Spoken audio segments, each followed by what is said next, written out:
Welcome to news అడ్డా. జూబ్లీహిల్స్ కుక్కర్లో ఓట్లు ఉడుకుతాయా? అగ్గిపుల్ల, సబ్బుబిళ్ళ, కుక్కపిల్ల కాదేది కవితకు అనర్హం అన్నారు మహాకవి శ్రీశ్రీ. అయితే మిక్సీలు, కుక్కర్లు, గ్రైండర్లు, బ్యాగులు ఇలా కావేవి ఓటర్లకు పంచేందుకు అనర్హం అంటున్నారు రాజకీయ నాయకులు. జూబ్లీహిల్స్ ఉప ఎన్నికలో ఓటర్లను ఆకట్టుకునేందుకు అభ్యర్థులు రకరకాల ప్రయత్నాలు చేస్తున్నారు. కొందరికి కుక్కర్లు, మరికొందరికి మిక్సీలు తాయిలాలుగా ఇచ్చి ఓట్లు రాబట్టుకునేందుకు ప్రయత్నిస్తున్నారని తెలుస్తోంది. ఇలా గృహోపకరణ వస్తువులతో మహిళా ఓటర్లకు గాలం వేసేందుకు సిద్ధమయ్యారట.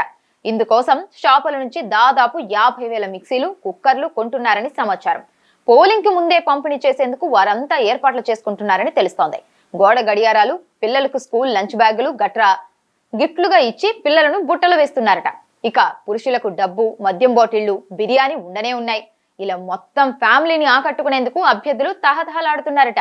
హోల్సేల్ వ్యాపారులతో డీల్ సెట్ చేసుకొని ఆయా వస్తువులను తరలించే పనిలో ఉన్నారట. డివిజన్ల వారీగా చోటామోటా నేతలకు చెందిన గోడౌన్లకు వీటిని తరలించి అక్కడి నుంచి పోలింగ్ కు ఒక రోజు ముందు పంపిణీ చేయాలని ఫిక్స్ అయ్యారట.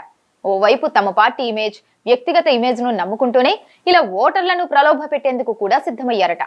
ఏది ఏమైనా జూబ్లీహిల్స్ బైపోల్లో గెలుపు కోసం కుక్కర్లలో ఓట్లు ఉడకబెడుతున్న అభ్యర్థులను చూసి పెద్ద ప్లానే ఇది అంటూ నెటిజన్లు సెటైర్లు వేస్తున్నారు.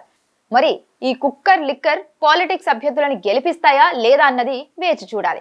మామూలు కుక్కర్లో పప్పులు ఉడికినట్లు జూబ్లీహిల్స్ కుక్కర్లో ఓట్లు ఉడుకుతాయా అన్నది తేలాల్సి ఉంది.